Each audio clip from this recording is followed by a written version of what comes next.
Pinakamahina naming gawa, mga 5 batya eh. Mga nasa 400 kilos. Mahina yun. Pagka malakas, libo-libong kilong gawa namin. May suki kami sa Binondo, 300 kilos a day ang kinukuha nun.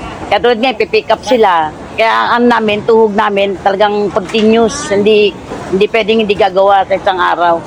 Sa mahina namin, 4 na batya, 5 to 400 kilos, ganyan.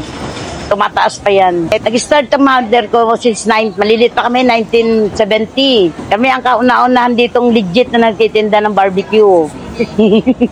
Ako si Doris Jr. Anak ako ni Aling Doray. Titinda rin sa Pasay Public Market. Kung sino man gusto, yung mga may okasyon, punta lang kayo dito sa Mami Doray Barbecue. Everyday bukas kami, 24/7.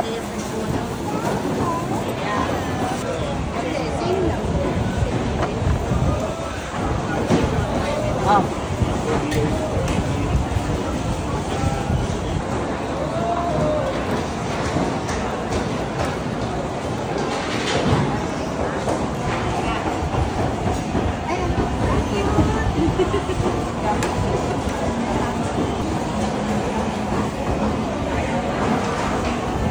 Yung mga tenga din kami, liempo, manok, barbecue,